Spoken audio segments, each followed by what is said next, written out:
From the Samsung Production Studios in the heart of Hazleton, Pennsylvania, it's your News 13. Brought to you by SSPTV and the Standard Speaker. An unstable smokestack forced the shutdown of a popular marketplace, but bringing it down is proving a challenge for construction crews. The smokestack snafu, our top story on News 13 for this Monday. Good evening, everybody. Thank you so much for joining us. I'm Kathy Baczynski. The smokestack behind Terrace Plaza on South Poplar Street in Hazleton is ready to tumble. The building and all the businesses in it are closed until something's done about it. Christina Papa was on the scene today as folks from the neighborhood watched as demolition crews hit a few hitches. They're taking it down piece by piece, brick by brick. Demolition crew Penn Earthworks set up a crane behind Terrace Plaza Monday morning to prepare to take down a crumbling smokestack.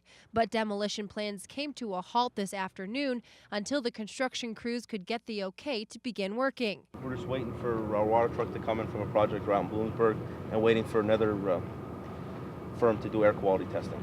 Now crews say they're planning to take it down slowly in sections. All we're going to do is a basket that mounts on the top of the crane. We're going to go up there with two guys with jackhammers, start at the top, work our way right around 360 of it, take it down section by section, push all the brick on the inside to minimize the dust on the outside. SureSafe's general manager Jerry Bogomol says the construction team wants to make sure everything is done as safely as possible. They're just taking every precaution so that it doesn't come back later on. So we're just doing everything we can possibly do so there's no further problems. Joseph Serafini remembers when the smokestack was still working. He came by today to get a glimpse of the tower before it was knocked down. Late 40s, early 50s. Heat the whole place. That was a water room. Joseph says he wants to see the smokestack go so folks can go back to work. Employees at the nearby shops are not allowed to go back to work until the 175-foot tower is brought down to a safe level. And although this demolition project could take a few more days than expected, construction crews are still thinking positively. And although there's still a lot of planning going on today, construction workers say that this building should be knocked down by tomorrow.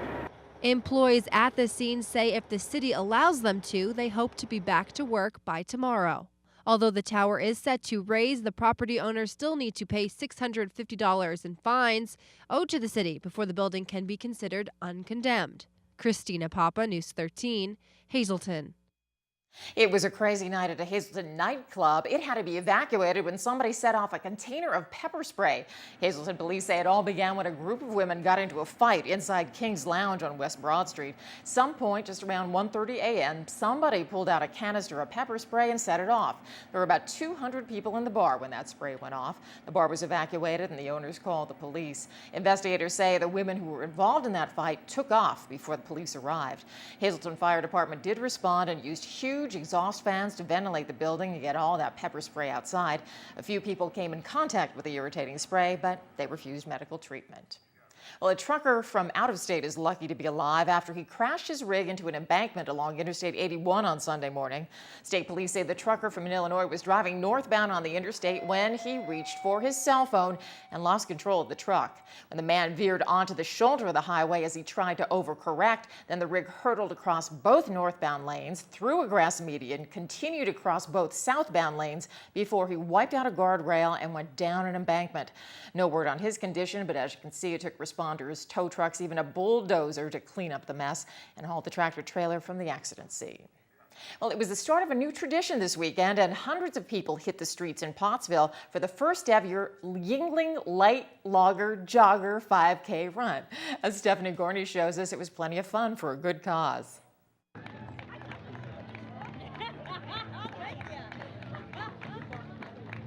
People lined the streets of Pottsville over the weekend to cheer on family and friends who participated in the first ever 5-mile Jingling run.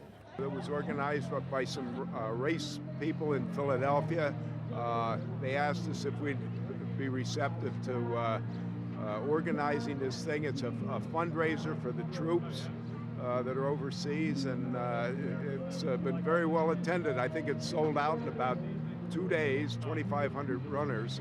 and it's a great thing for this little community. Along with the 2,500 runners, there was an estimated additional 2,500 spectators who came out to enjoy the festivities. People came from all over the area, as well as from out of town, to take part in this first-time event and participate for a good cause. Well, I'd like to say it was the troops and the beer, but it was really great to just come to Pottsville and see the little town and visit the brewery and be part of something big. Sue and her friends all came up from New Jersey to enjoy the nice weekend, have a good time, and celebrate a special event.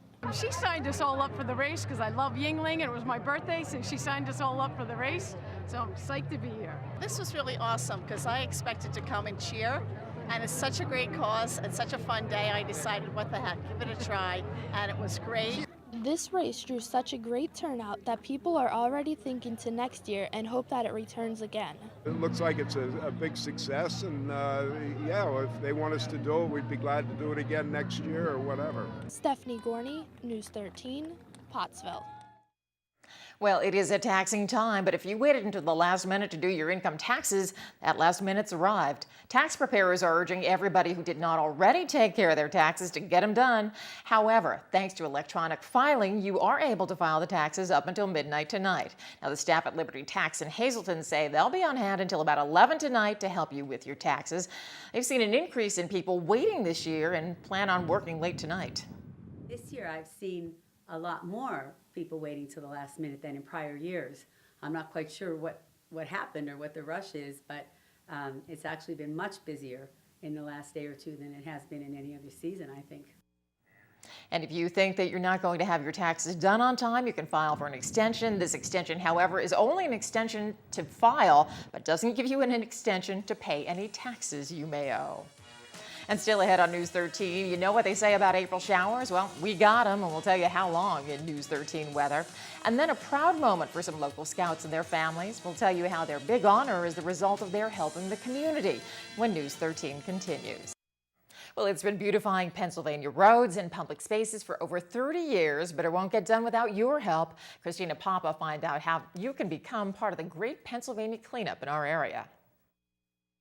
Thousands of crews will be cleaning up the streets this weekend. It's the Great Pennsylvania Cleanup, and now they're asking for your help. What it is we have people volunteer, whether it's, businesses or families or just nonprofit groups, any kind of group, and they go out for the day and they clean up an area roadway or park in Greater Hazleton. This week, the Chamber of Commerce is preparing for the weekend's event by filling up goodie bags for all the cleanup crews. Now this week is, the cleanup is Saturday, April 20th. So this week the groups come and pick up all their supplies. We provide them with garbage bags, safety vests, and gloves, and then some goodies for all of the volunteers. Chamber of Commerce's Leanne Fallible says anyone is welcome to join the cleanup. She says Greater Hazleton always has a good turnout. And we do have one of the largest groups in Luzerne County. We usually have anywhere between 1,800 and 2,000 volunteers, so it's been pretty consistent. Several street departments also volunteer their time. They'll collect hundreds of bags of garbage next weekend. Leanne says all that hard work does not go unnoticed by the community. After the weekend, that there'll be bags just all over, being like they're waiting to be picked up from the PennDOT and everything. So you definitely can tell that the groups have been out. If folks are interested in assisting in the cleanup effort, they're asked to call the Chamber office or visit its website, hazletonchamber.org. Christina Papa, News 13, Greater Hazleton. And time now for regional weather from the National Weather Service. Checking the radar, you can see bands of sprinkles moving in through the region, and we're going to get used to that because it's going to be April showers on and off for most of this week. Creative Condition tonight is all about thinking spring. It's by Alyssa Mazurkevich, a familiar name there, who's a third grader at Valley Elementary, and she and her friend are in their pastel dresses and enjoying the sunshine in a field full of flowers.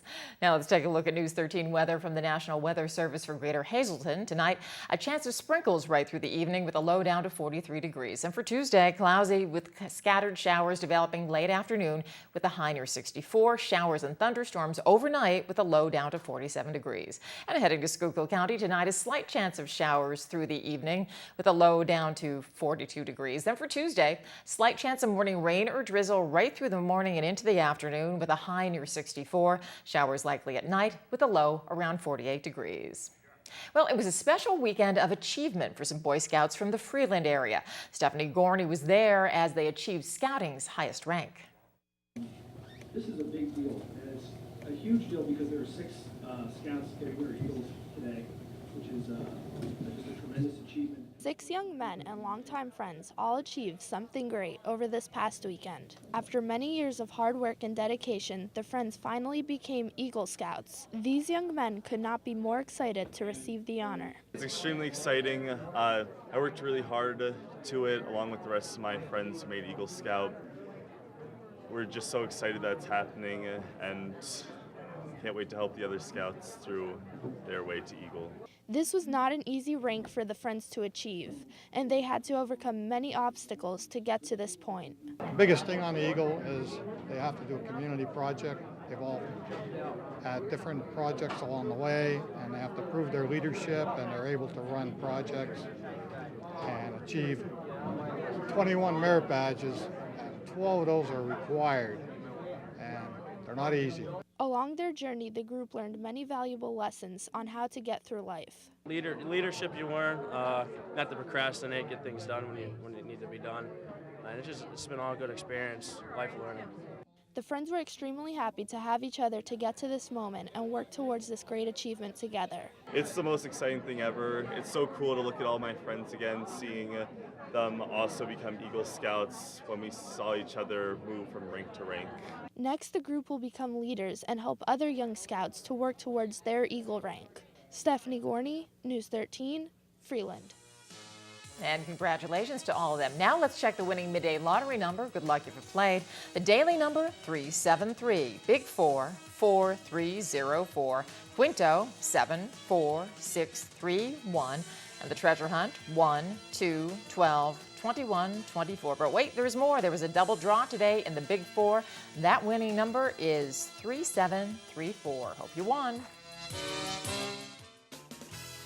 Good evening, everyone, and here's tonight's social news first. Tonight, happy anniversary to Ed and Rosalie Bednars. This wish comes with love from your family and friends. Also tonight, happy 50th birthday to Jan Andrew Leshtashok of Beaver Meadows. Love from your family and friends. Happy 60th birthday to John Starzik of Hazleton from your family and friends. In tonight's Talk of the Town report, the FM Kirby Center will be hosting Joan Rivers for her show, My Life in Show Business, 135 Years and Counting. The show will be held Saturday, April 27th at 8 p.m. Tickets are now on sale for $39 and $47 at kirbycenter.org or by calling 570-826-1100. Our next announcement, St. Patrick's Church in Whitehaven will be holding a gift card bingo Wednesday, April 24th in the Parish Center. Admission is $20 for 23 regular games and 2 special games. Prizes include cash and gift cards. Doors open at 4:45 and refreshments will also be sold. And finally, the Greater Shenandoah Area Historical Society will be sponsoring a rummage sale April 19th and April 20th in the History Center. Everyone is welcome to participate in the sale, and donations will be accepted on April 18th. For more info, please call 570-462-2060. That's tonight's Talk of the Town. News 13 would like to send sincere condolences to the family and friends of these recently departed. Lawrence L. Mont, formerly of Freeland. Services will be held Wednesday at 10 a.m. in the St. Luke's Evangelical Lutheran Church. Friends may call at the church from 9:15 to 10 a.m. The McHugh-Wilczek Funeral Home is in charge of arrangements. And Cecilia A. Prusock of Highland. Funeral is Wednesday at 9:30 a.m. from the McNulty Funeral Home. Friends may call Tuesday from 7 to 9 p.m. Tonight's obituaries have been brought to you by the Smile Axe Floral Shop located on 15th Street in Hazleton. For delivery to all local funeral homes, call 570-454-0111. And by Mia's, once again, the Hazleton area's #1 rated restaurant. Call 570-501-3410 for information on luncheon packages.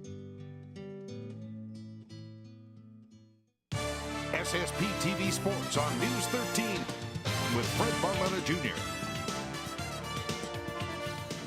Showdown Monday in the Wyoming Valley Conference. We're talking baseball, we're talking softball, and you really got a battle, if you will, among the team's elite, at least through the first 2 weeks. Let's take a look. We'll start with baseball, where the Hazleton area Cougars, who are out of the gate in the Wyoming Valley Conference in decent shape. They have just 1 loss.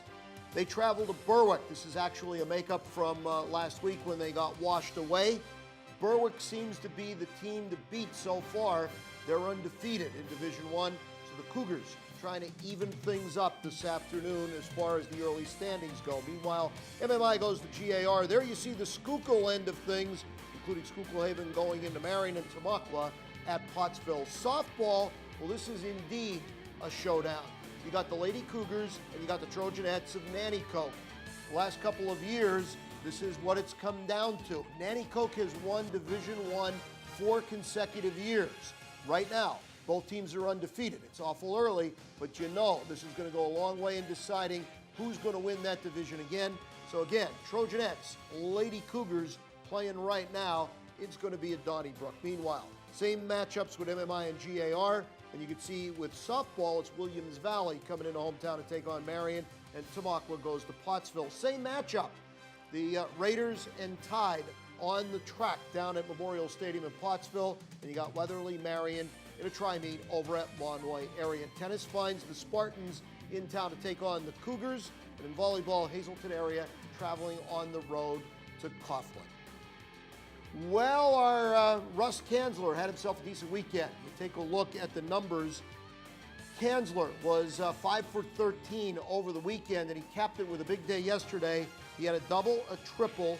He had 2 of Norfolk's 4 hits, and he needed every single one of them. Look at the line score there. Norfolk sneaks by Gwinnett. That's AAA team of the Braves, 2-1. Meanwhile, the Baltimore Orioles continue to get almost nothing out of their designated hitter position. It happened again as the Yankees took 2 out of 3, and they only got 1 runner in scoring position last night at Yankee Stadium. Meanwhile, Kyle Landiston pitched his Akron team on the short end of things there. The Rail Riders, they bombed Buffalo, and Syracuse nipped the Iron Pigs. There's the International League matchups for today. Well, on this day, 66 years ago, Jackie Robinson set American history, becoming the first African-American to ever play Major League Baseball. Of course, the debut of the new movie 42. I went to see it over the weekend. It's fabulous. But when Reggie Jackson, one of the true African-American superstars of all time, was in northeastern Pennsylvania, I had a chance to talk to him a little bit about the legacy of Jackie Robinson, and it's coming from a man that would know fellow Hall of Famers. You know, I don't know if it's that important if I would say, you know, this is what I think. You know, I think, and there I go there, I feel that really as a country, as a group of people, as a group of Americans, that he's really a wonderful natural resource for all of us, and has really provided the kind of leadership, the kind of social interaction, social support. Now I think that, you know, we can relate to him as a nation and look at the integrity that he presented and the dignity that he presented. You know, in my time was 20 years after Jackie. He was in 46. My minor league time was 66. And so I'm grateful, thankful, very proud. His existence at the time for me, when I met him, he was noble. He was regal. You know, I described his wife. I introduced her. I had the honor of introducing her in a New York dinner in 2007 or 8 or something like that. And I described her as a definition of Rachel Robinson would be, look up the word angel in the dictionary and you'd see her picture. But she was regal, noble, and her husband was the same way.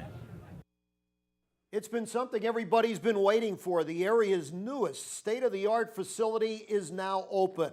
We're talking about celebrations down at Sand Springs. It's going to seat up to 300. And whether it's private bridal suites that you're interested in or exquisite on-site ceremony location, this is the place you want to check out. Breathtaking floor-to-ceiling stone fireplaces, elegant cathedral ceilings, and they have the large windows overlooking the picturesque first hole of the fairway. White glove service from a friendly and courteous staff. It's celebrations at Clubhouse Drive, Drums, Pennsylvania, located within the Sand Springs complex. Well, there were so many issues facing kids in school these days, from bullying to considering dropping out to a lot of diversity issues. And the decisions they make impact the lives of those young people, but also of the community as well. Well, Sorrento Gardens and the Hazleton Area School District are holding a Communities in Schools town hall meeting on that issue tomorrow night. And joining me now is Eileen Panzarella from Sorrento Gardens. Eileen, thank you so much for coming in. The Community in Schools Initiative, what is this and how does it work? Well, Communities in Schools is the nation's largest school dropout prevention program.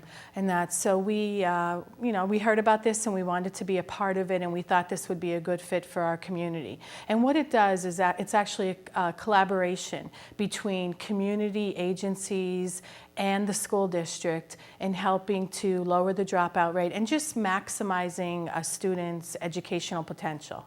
Now, the town hall meeting tomorrow night isn't just going to be about dropping out issues. A lot of other issues that are facing our young people today. Tell me about what you're going to be focusing on. I think we'll be focusing probably on 3 different issues. One is a bullying issue. What is bullying? What isn't bullying?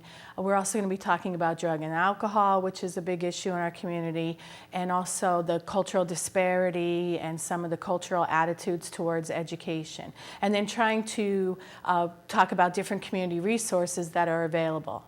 Now, you work with the schools and young people on a lot of different levels every day. How tough is it out there for young kids, especially those who are just coming into adulthood? I think it's really tough compared to when we were growing up. You know, it's a different world out there today. And, you know, anything that the community can do to help the schools, because the schools now are acting as parents, you know, not only educators, now they're parents, everything else in between, health professionals, they have to be. So if the community can step up and become a part of that and leave teachers to teach, and that can, you know, take a big part off of them and hopefully help the students achieve better. Now, Hazleton area is not alone. School districts all across the country are also struggling to fold in the diversity issue and dealing with that into young people who may have some problems in other areas. How are you trying to work with them to achieve that and include the diversity issue? Well, I think with the Communities in Schools, they have 5 main keys that they like to work on. And one is like a one-on-one relationship with a caring adult. A healthy start and a healthy future. So we're trying to do things with that where they can have a marketable skill when they graduate, and that whether they're going to go to college or not, something marketable. Giving back to the community also, helping them feel part of the community, I think is a big part of it on that. So those are some of the issues we probably like to work on. Okay, so the meeting tomorrow night, and I think we have some information about it that we can put up on the screen. That's not just for school district officials. Who do you want to come to this meeting tomorrow night? This meeting's open to everyone in the public. Anyone who thinks that they have some kind of positive thing they can contribute, we want to see them there at the meeting. It's from 6:30 until 8, a 90-minute meeting. We're going to try to have breakout sessions, come up with some plans of action. So we want anyone there who thinks they can contribute. And at the bottom line is it's about improving the lives of our kids in the greater Hazleton. Definitely. So we're going to encourage everybody to come out, and good luck with that tomorrow. Thanks. And thank you so much for coming in to talk about it. Thank you so much. And plenty more news and information headed your way on News 13. If you haven't noticed, the deadline to file your taxes is just hours away, but there's still a chance to get it done.